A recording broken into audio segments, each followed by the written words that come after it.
of interviewing Jim Capps. Jim is a regional manager with Market Street Mortgage in the state of Virginia, where he operates, in Northern Virginia. And Jim, before we get into some of the nitty-gritty of being a regional manager and your profession, most people have, as I said, an insatiable interest in where people come from and how they got in the business. So I guess that's my first question to you. How'd you get in the game? And I should say before we even start, I've known you for over 25 years now, and know your reputation, which is really kind of paramount in the Washington metropolitan area. Well, thank you, John. And it is amazing that we've known each other that long. I came to the Washington market in Northern Virginia in 1973, and it's kind of hard to imagine it's been that long. I started in the mortgage business. I feel very fortunate. It's the only business I've ever been in. I started right from the college campus at North Carolina State University, and was basically at a job fair and interviewing different companies, and interviewed with a mortgage company, and the first test, which I failed, was how to spell mortgage. Did not know how to do that, did not know what it was. But, Dan Quayle understands your pain. It paid a little more money than a commercial bank, which I had already accepted a position with, and so I was off and running in the mortgage business, and have been I'd say very fortunate that it's a career that I've really enjoyed and been able to grow with. Let me ask you, you started off as, actually let me just back up a minute. How many offices do you control now, and what states, and where's Market Street's Mortgage, where's their primary market niche and area, geographic area? Right. Market Street is corporately located in Clearwater, Florida. I run the Mid-Atlantic division, which is 9 branches, and they are located in Virginia, Maryland. We have a big representation in Pennsylvania. We're in Connecticut, and also Rhode Island, as well as Maryland. And the company, Market Street, mid-sized company, servicing over $4 billion, and originating and closing last year a little over $2.2 billion, consisting of about 50 branches. I'd like to kind of bounce back now and start off. Most people that are in your position started off as lowly loan officers, starving. I suspect your story's perhaps no different. How about telling me a little bit about how you started and when you thought that, when you knew really that you had made it and you had a career in this business? Did you have an easy transition first off getting in? I really, again, I got into a business that I didn't know much about, but I, learned, had to learn very quickly. I started a management training program with a company called Cameron Brown, which is now First Union Mortgage. And I started out in Charlotte, North Carolina, and I was processing loans and closing loans. Basically, the inside, learning that for about 6 months, and then I was basically, like most loan officers, was put on the street, and I had to travel to outlying areas of Charlotte. They were pretty much established accounts, and basically took care of those accounts and tried to cultivate them and get more business out of them. I was then transferred to Roanoke, Virginia as an assistant manager and basically an originator. And then after about a year and a half in Roanoke, we became the most improved branch. I was transferred to the Washington, D.C. area to cultivate a spot loan production office in Roslyn, Virginia. And that was in 1973.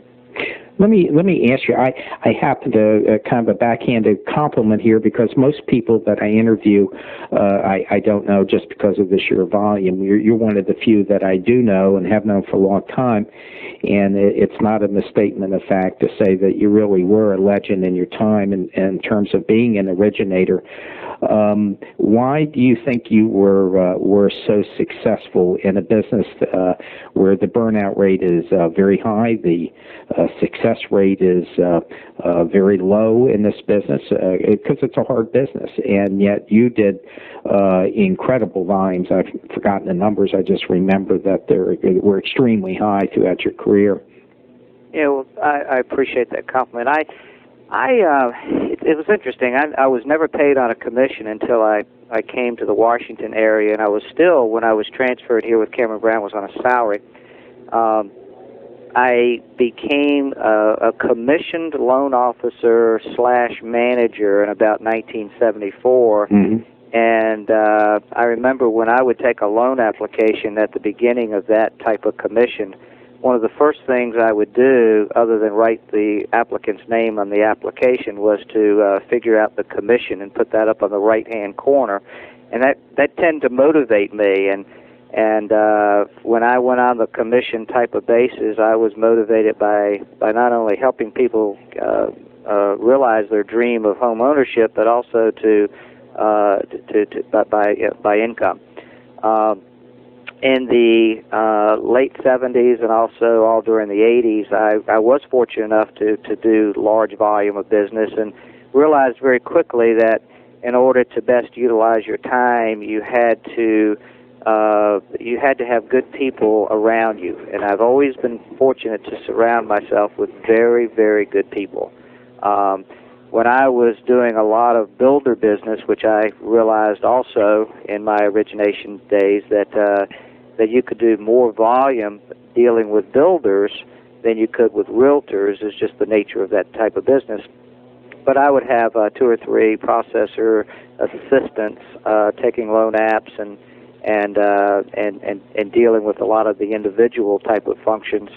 And that allowed me to do the $50-60 million a year in production. Mm-hmm. But I also made sure that I looked at every loan application that I originated and met every person, just about every person that applied for a loan that I originated. Mm-hmm. So I made sure that I kept my hands and awareness in everything that I was doing, and that coupled with the fact that I had good staff people that were compensated very, very well, it was a team effort that that could be nothing but successful. So that I was very fortunate with that. Well, I think it's hard for people, especially young loan officers that may be that will be listening to this, to really understand how difficult it was to produce $50-60 million a year back in the 70s, and what that equates to today. One of the things that I'm taking from your comment that I've not, quite frankly, heard in all the interviews is the reliance on professional help. And I just wonder if you get into that a little more. It's not something that has been covered in depth in some of the other interviews. Did you go out and hire processors yourself? Did you pay them yourself?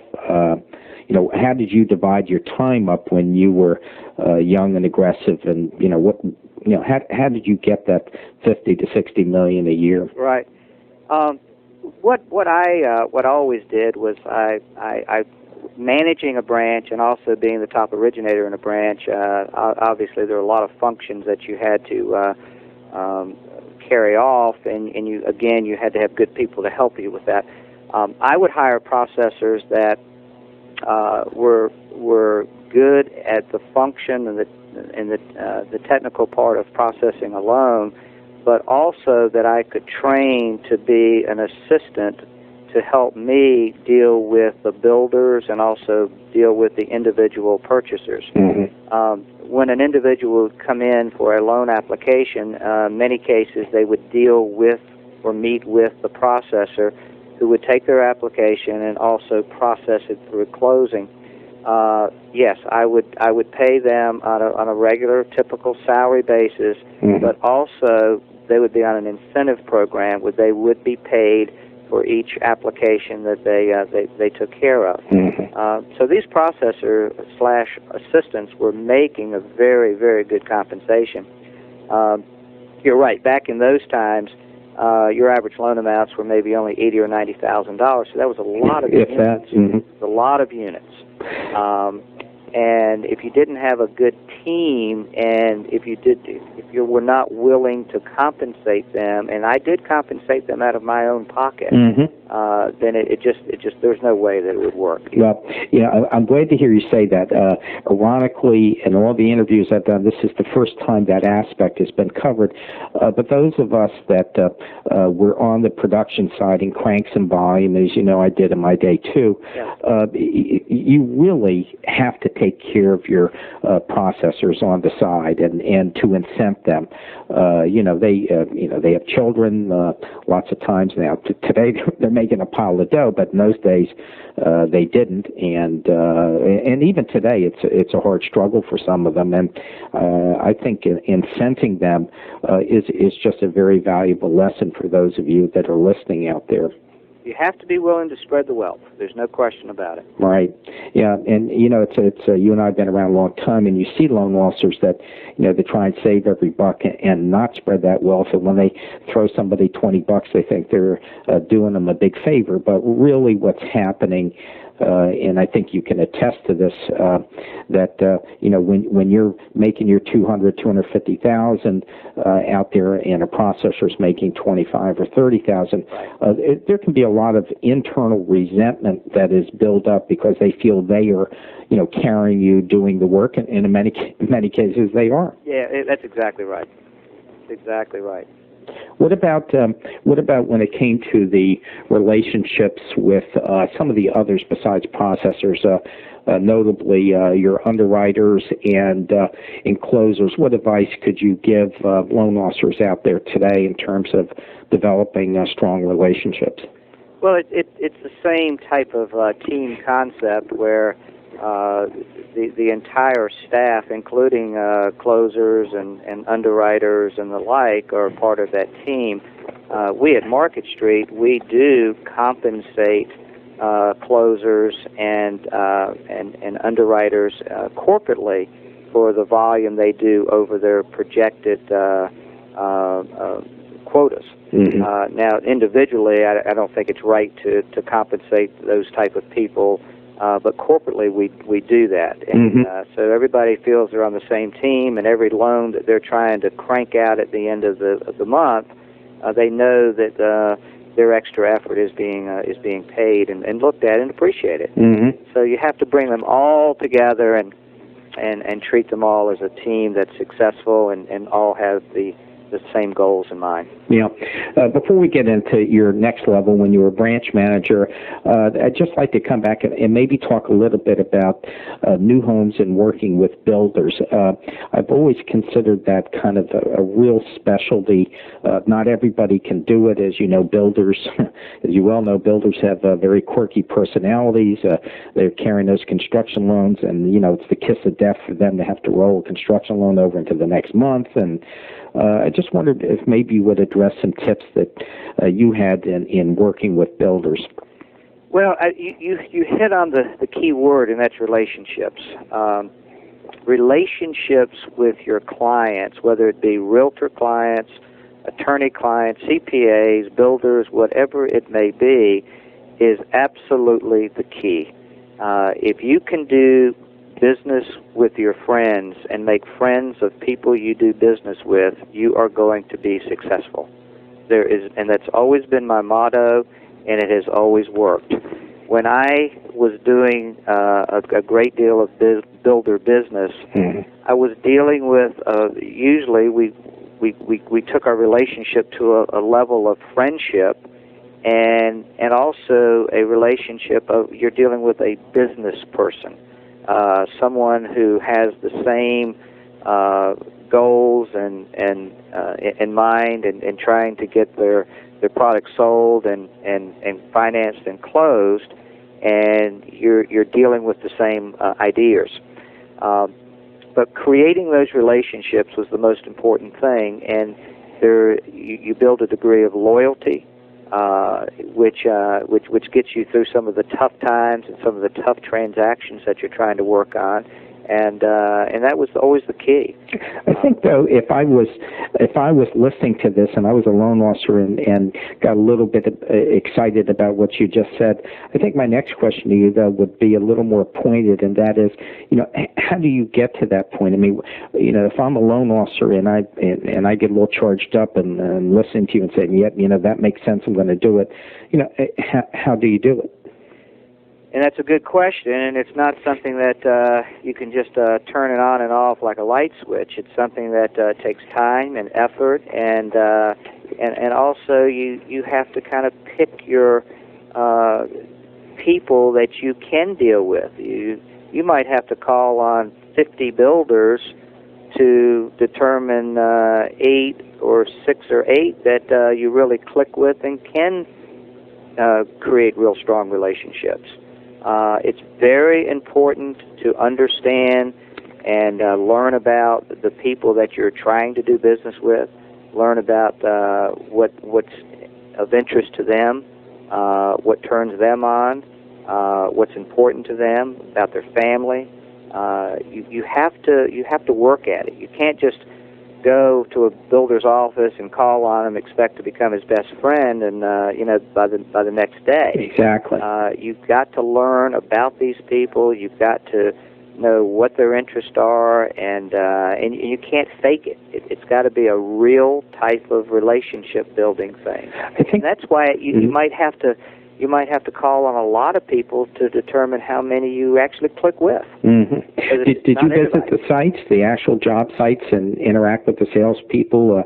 I guess my question is, did you kind of start at the top up by learning about the builder and then calling them, or did you kind of start at the bottom and visit the sites and find out what's going on and then make your approach to the builder? Yeah, obviously there are different ways of doing that, and you can try to do it through the site agent and build a relationship with them and have them introduce you or hand you off to the actual developer or builder. I was fortunate, particularly in the 80s, when the market that we saw in the Washington area was very, very much part of the market was a condominium conversion type of market. Mm-hmm. I learned that market, learned the ins and outs of it, learned what Fannie Mae required for approvals, learned what FHA required for approvals, and I became very versed in how to do conversions. And I sought out developers who were in the conversion game, and I didn't have a lot of competition because not a lot of lenders understood that. So I had something of value to take to the builder. Well, this is exactly what that was the key. Yeah, actually, this is exactly what I was looking for, this little nugget here. Someone else that we both know mutually, Mark Stamm, who I went to Georgetown with, and is president of Greater Atlantic Mortgage, that became his specialty, too. And he did exactly what you did, became very successful at, as you know. And he did that by offering something of value that he could go to a builder and just not say, well, I'm real nice to the people, I'm going to take loan apps and I'll give everybody a call, because you walk out the door and 15 minutes later someone else is coming in and saying, well, I'll be real nice to these people too. That's right. It's bringing value added, something over and above what your competitors can bring. Exactly. And builders being, builders being builders, they're looking for that added value. What can you bring to the table besides a good golf game and being nice to my people? Exactly. And yeah, that was very, very critical, and also the ability to get project approvals on PUD and condos. And that, when you bring value to the table, you're dealing with a businessman or businesswoman, and they recognize that, and the door is opened. And then from there, if it makes sense, if there's a mutual happening there, then a relationship can build, and because you're helping each other. I think that that's so critical, bringing the value added. Well, let me change directions entirely on you again. At some point, you became a branch manager, and How about just talking a little bit about that? I want to concentrate primarily on your regional job, but how about talking a little bit about that, how you went about that, and what was different, the change. You were a producing manager, I assume. Right. Yeah, I was a manager from 1973 actually, and a producing manager up until 1995 or 6 probably. Mm-hmm. So I was a manager that was producing loans for a long, long time. Mm-hmm. But that's kind of the way it is today. And that's kind of the way it's the new business model. Absolutely. When I recruit, if I am recruiting a producing manager versus a non-producing manager, there's no question which way I'd rather go. A producing manager can build a branch around themselves. You're not as vulnerable in losing an originator or two because, again, you are producing loans and can build it around you. You're also leading by example. A problem that I might have had on a loan last week was a problem that I have brought to me by a loan officer today. So I'm aware of what's happening. A producing manager also is a better recruiter because they're known in the marketplace because they are competing against other loan officers. Mm-hmm. During the 80s, when I was running some really high productive branches, and also into the 90s, it was recruiting was so easy because everyone knew the type of volume we were doing, the type of volume that I was doing, and we were able to bring in good people that wanted to be part of that. Mm-hmm.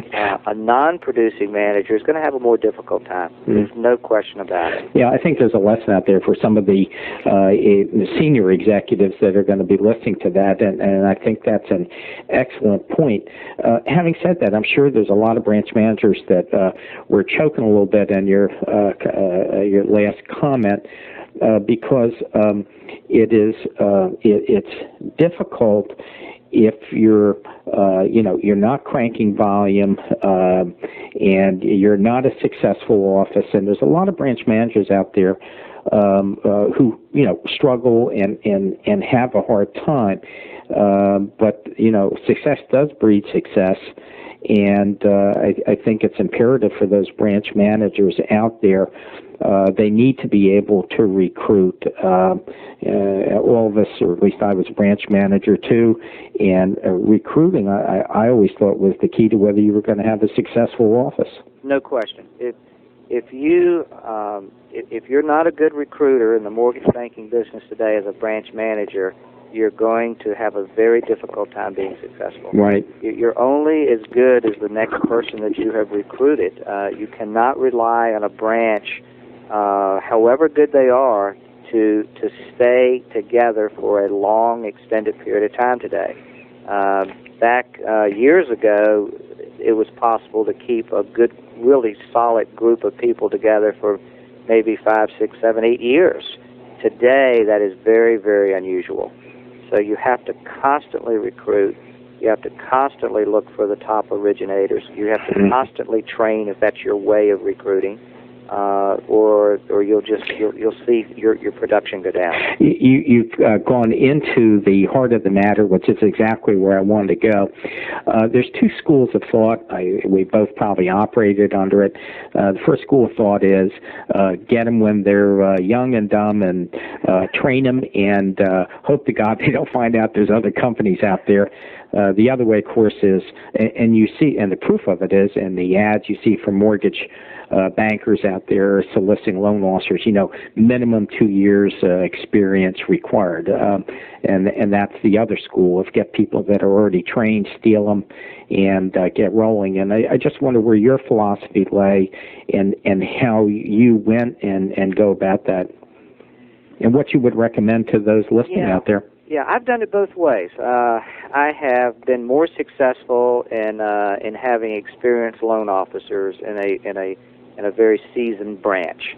I have also recruited young people straight out of college or friends of people in the business who were in a related type of sales business, maybe, now maybe internet sales, which they probably don't want to get out of. It's such a lucrative business today. Mm-hmm.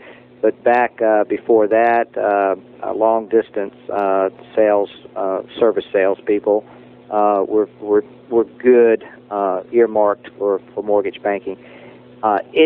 It really depends on the manager. I found that it was easier to train people that were brand new to the business in a market that was a very hot market, maybe fueled by refinance business, that type of thing. It was a good way for them to learn the business before they started or as they created their relationships.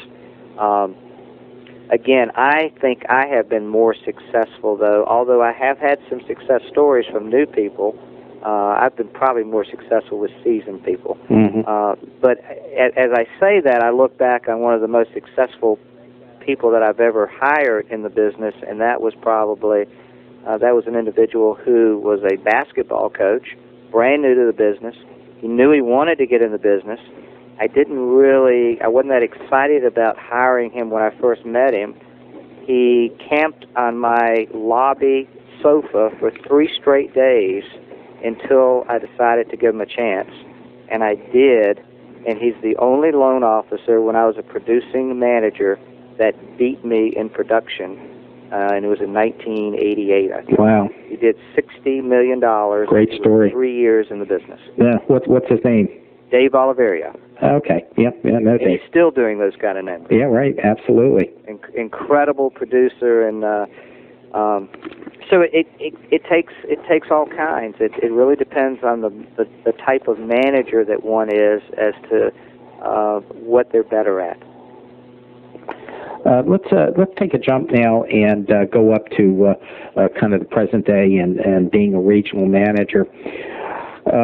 You say you have 9 offices.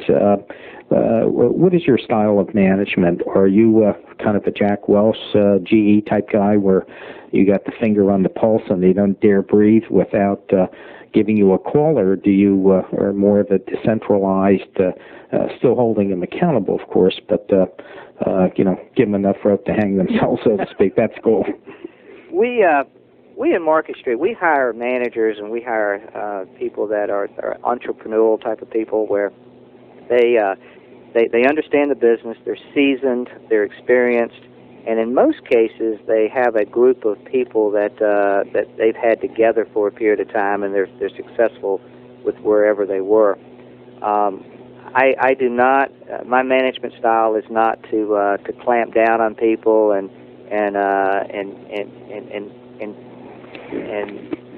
look at everything they do, every move they make, and I believe, again, in the entrepreneurial type of person. He understands the bottom line, he understands the numbers, and he knows that a lot of sins go away when you do volume. Volume will hide a lot of problems for numbers in a branch. It gives a lot of sense, doesn't it? No question about it. And we look at the numbers constantly. We analyze numbers, and again, the managers that I have, they understand the numbers as well, and so I'm here to really be an aid for them in recruiting, to be an aid for them in any needs that they might have, to be a cheerleader for them, to compliment them when they do well, and to help them through any problems that they might have. Again, when you have successful people, it makes the job a lot easier. I always caution everybody in every single interview that we're not interested in anything that's proprietary to your company. So I say that as I pose my next question, and that is when you're looking for a branch manager today, are you primarily looking for someone that can crank a lot of volume, has a halfway decent brain, a good manager? I mean, understanding that it'd be nice to have all the qualities and everything. How do you prioritize when you look for people?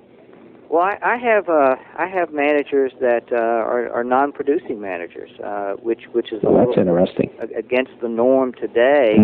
But it's because they have a large amount of loan officers that are doing a very good volume, and they might have a little more maintenance required of them.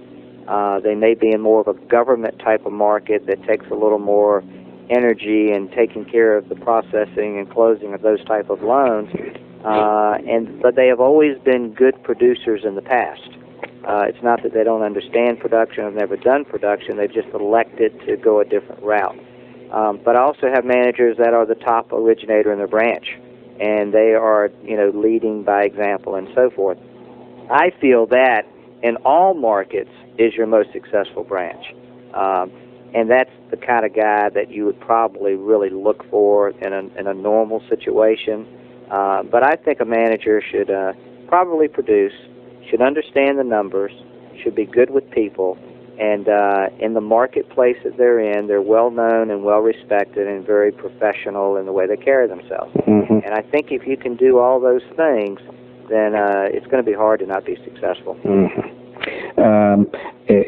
The obvious answer to this is my question is going to be: have you ever had to fire a manager? And but I'm more interested not so much in maybe a specific person, but what brings that about when you feel that you have lost confidence in a manager? In other words, what kind of standards are you holding people to? That may result in a termination or the reverse of that, of course, as a promotion. Right.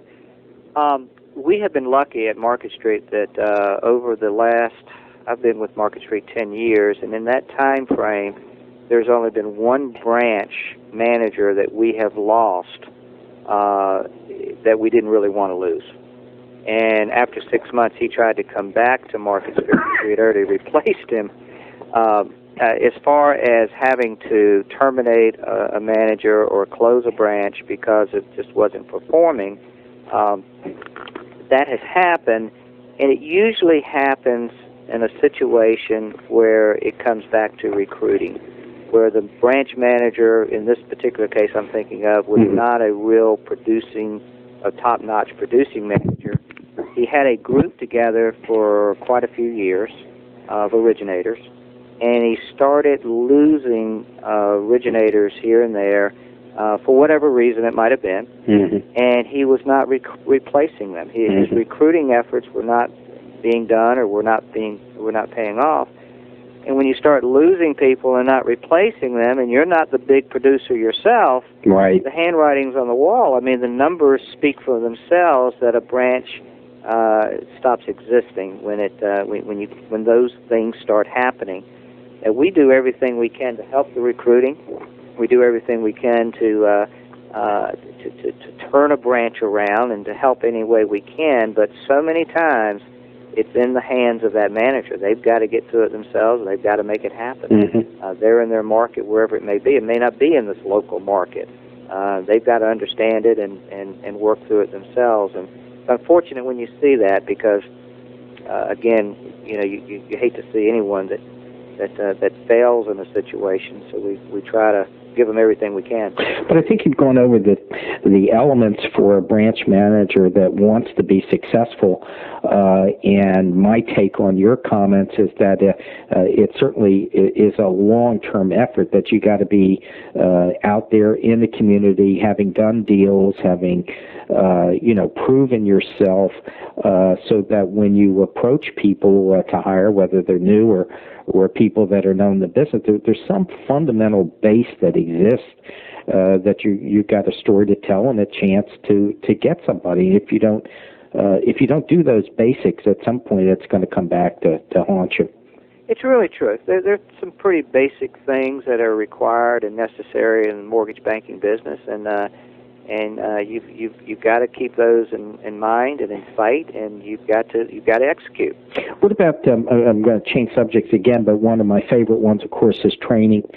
I happen to know how you feel about training, but I wonder if you would give the listeners out there some of your comments on the value of training, and once again, without necessarily getting into company secrets, how do you go about training, and how do you feel about the lack of training in the industry today, which is just monumental? Yeah, the lack of training is obviously a tremendous problem, not only in product knowledge and the technical part of the business in general, but also in ethics of the business. I think we've seen a huge difference in the ethics of mortgage banking today than it was 10 years ago. How so? It's not as strong as it used to be.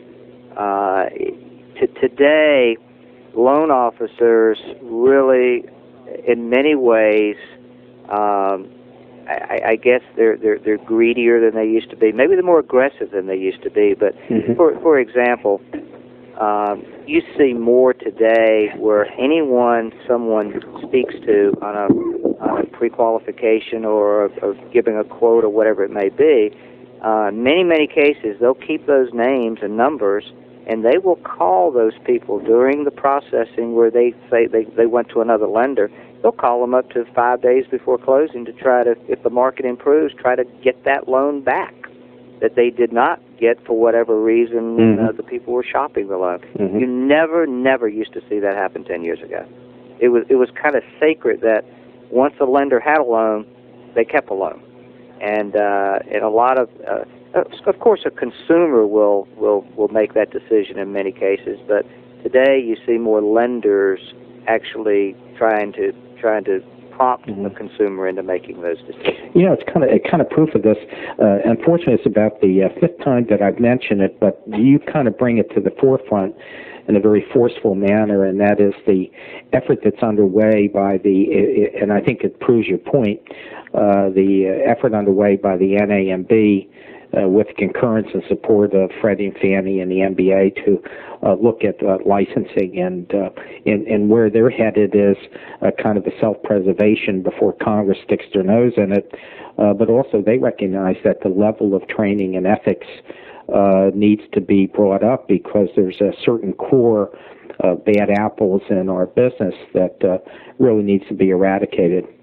Yeah, they're just out there doing whatever they want to do, and it's not a whole lot of regulation, which is unfortunate. But coming back to the training issue, and I've always felt very strongly that knowledge in this business is very powerful. If you had the knowledge and you could show that you have that knowledge, you could do a good amount of production because it's seen and you're trusted, and that goes a long way. Now, to receive that knowledge, as we all know, the mortgage business is notoriously poor in training, and in efforts with people like you. Hopefully, that's going to change quite a bit. But we look at training as a very important tool. It's something that you can't cram down people's throats. You can't force them to learn. They have to want to and understand how important it is to learn. We do have a distant learning training program that we can do over our intranet site. We have tapes that we use and so forth and so on. But it's a very costly type of thing, and sometimes we're not quite sure that we get the bang for the buck in everything we try to hand out and spoon-feed to our people. And that's what we're so excited about the efforts that you're making in your training. We think that's going to fit very well. And I wonder what that comment's going to cost me at some point from you. But, training is important, and I think for those branch managers out there in other regionals that will be listening to you, training is so important. It's, the basic fundamentals of sales, you can boil them down, know your product, know how to close. Right. And a lot of people focus on the sales aspect of it rather than focusing on the training and the product knowledge. I mean, there's so many programs, and there's so many ways to screw up, and when you screw up, you lose $300, $400, $500. Absolutely. But the person out there's got a moving van, and he can't move in. Right. Yeah. It's a powerful thing. It's something that that people try to fake, but they usually get caught. You've got to know what you're doing in this business, or it can cost the company a lot of money. It can cost others a lot of money. There's just no substitute. And we've always, our commitment has always been that knowledge is a commitment that never expires. Mm-hmm. And it's very, very important. And you've got to take the time and make the effort to get all the information and knowledge you can in this business. And it comes to individual processors, it comes to closers, underwriters, originators, managers have to support what they do in their efforts to learn, and obviously the regional people. Let me ask you something. It's something that's kind of puzzled me over the years. And why do you think it is that so few loan officers really get adequate training? And I don't even necessarily want to talk about your company. You just know so many people and companies in the business. I'd like for you maybe to speak to it generally, because the training of loan officers in general, it's an abomination. Yeah.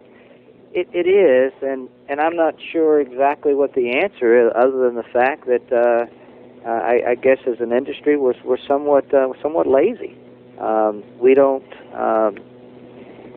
don't go out and bring people in and have a set training program. In just about all companies you look at, there's no set method of learning. Mm-hmm. More companies today have their own Mortgage U programs, and they're doing somewhat of a better job, but even in that, it may be a 1 week, set class with corporate people coming in and talking about their departments and whatnot, and that's not really learning the things that you need on the street.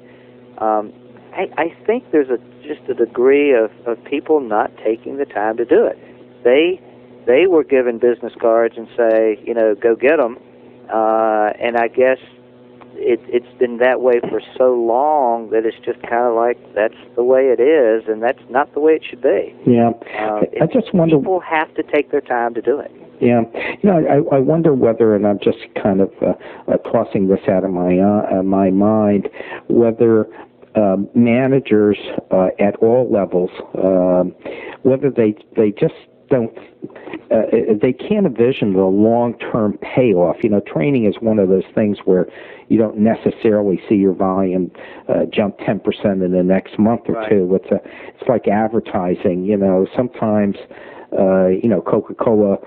You wonder why they spend hundreds of millions of dollars just putting the name Coke out there, and you sometimes can't quite tie it in to something specific. And I just wonder whether that's part of a problem out there. Well, it certainly seems to be. I know I have one manager that is a good trainer, and he loves to work with people, and he is willing to work with them at all hours of the day or night. He will have a new person come in at 7 o'clock, and he'll spend from 7 to 9 working with that individual in training because he enjoys it. That's very, very rare. Isn't it that? Very rare. But what's also interesting on the other side of the coin is he has had people that are new to the business that would not perform under what he was willing to give. They didn't want to come in at 7 o'clock in the morning. Mm-hmm. And it's interesting that when someone's willing to give it, it's hard to find people that are willing to accept it.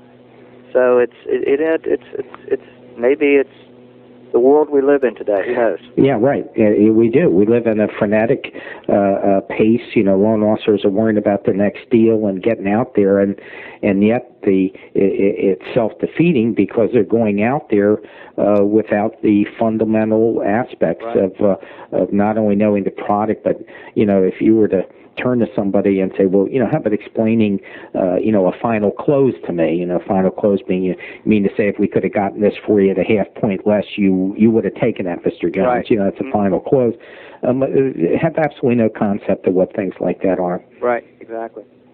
To switch fields on you again, let's talk about realtors. The branches that you have, do most of them get their business from realtors? Is that your primary focus? Do you necessarily care, in the sense that, hey, just bring the volume? Do you have a focus yourself that, for example, placing very little emphasis on bringing refis in because those things come and go? Right. Yeah, our emphasis as a company is always, as we talked about, relationship driven, whether it be realtors or builders or whatever it may be. As a company and as a region, we do a good amount of our business through realtor referrals and builder referrals, probably more on the realtor referral basis. Mm-hmm. Now, do we tell our branches that's what they have to do? No. Mm-hmm. We let them determine where they best can do their business and more effectively and the most volume, whatever it may be. Mm-hmm. One thing we do not do, we have tried it, but we have not been successful for whatever reason, is lead purchased generation sources. That has not been a big deal for us. It has really not been something we wanted to commit to, maybe on the level that you need to make it successful. Where some, you read that there's some pretty successful numbers out there today. Yeah, my take is I happen to agree with you. Just on inject a personal comment. I think that it's not in that kind of stuff, buying leads, and I mean, you open up some of the trade mags, and it's we have the best leads in the world, and triple confirmed, and $25 a piece, and you'll close 1 out of 4, and blah blah blah. Right. But I agree. It is the fundamental guerrilla warfare. Get out there and deal with your realtors and CPAs and stuff, and forget about that other junk. That's the kind of company we are. Mm-hmm. We added to our arsenal about 5 or 6 years ago a product we call Win Sales, which is basically a managed referral system. And every time a loan closes with us for the loan officer, it goes into a database which is managed for the loan officer. And there are 5 mailings a year sent out to that individual, basically seeing how they're doing, asking for referrals, asking if there's any needs that they have, and so forth. We have probably increased our volume by 30% with that system alone. Mm-hmm. And every loan officer knows they should keep up with their previous customers, but I would say probably 5% actually do it and do a good job of it. So we make sure it's done for them, and it's been extremely successful. Yeah, Pat Casey, regional manager over at Crestor, and he had at one time, maybe I shouldn't quote a specific number, but it was in the tens of thousands, and he tells me that he still gets an enormous amount of calls every single week just out of that database, and the fact that he sends newsletters out and has all these years, and most of these he of course just gives them away now to his company employees. Right. But it's just it's the relationships that he's established over the years. The referral sources are very, very valuable. Yeah, right, exactly. Let me ask just a couple questions, and we're kind of at the end of our time here. And that is, I'm always curious to ask people on how they feel the realtor business has changed from when you got into it. Do you think it's a lot harder for loan officers today? And dealing with there's no question it's a lot harder. It's harder to build loyalties. The realtor's having a more difficult time controlling the customer. Mm-hmm. The realtor feels like they have to give 3 names of lenders out, and the customer makes that decision. The more sophisticated the customer, the more chances they are taking care of the finances totally themselves. So the realtor is losing some control, but they still have control. It's interesting, today's market, March of the year 2000, it is a different market than it was a year ago. Today, the consumer and the realtor know that they have to be pre-approved before they go out and search for a house. And we've always had pre-qualifications and some pre-approvals, but today, with the tight inventory in real estate, it is so incredibly important for that individual to be pre-approved, so when they go in for a contract on a property, they become a cash buyer. as if they were a cash buyer. Right, exactly. And today, what's good about that is there is a little bit more control for the realtor because of that, once they explain that function. And two, the consumer is starting to realize that more today before they even meet with a realtor. So they're coming to the lenders direct. And we, as a lender, are able to take that consumer, pre-approve them, and give it back to a realtor. And that has not been in the marketplace for a long, long time.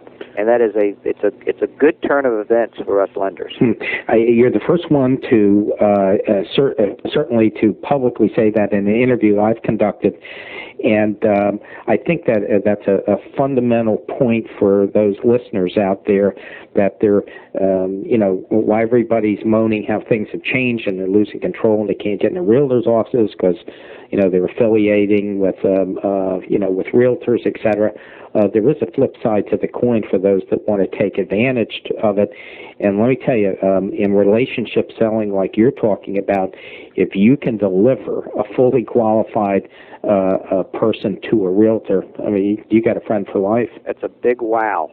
No question about it. Because you're delivering them $3,000, $4,000, $5,000. We like the position we're in. We probably have in our Fairfax office, we probably have right now 250 or so pre-approved borrowers that are unable to get contracts right now. It's phenomenal. Never seen it like this since I've been in the business. And it's because it's such a tight inventory market. There are 4 or 5 contracts on a property. They can't find properties. When they come on the market and they're on the market for 3 hours, it's an unusual situation. But as a lender, we can use that to our advantage and get the consumer and take that consumer, as I mentioned, to the realtor. It's a great opportunity for us. I think that's the kind of thing too that's going to have a lasting effect, because even in a down market, in fact, I think you can make a compelling case that your influence would be even greater with the realtor as they're having a harder time to be able to deliver somebody ready, willing, able, and and fully qualified. Exactly. That's exactly right, and it's. And I don't think it's going away anytime soon. No, I don't either. I had a couple more questions for you, but I think that is such a potent comment. I think I want to wrap this up on that high note. An ending spot. Yeah, it is. And anyway, I want to thank you very much, Jim, for taking the time to talk to our audience out there. And it's my pleasure, and it's always nice chatting with an old friend. I am kind of great, aren't I? We'll probably have to edit that out.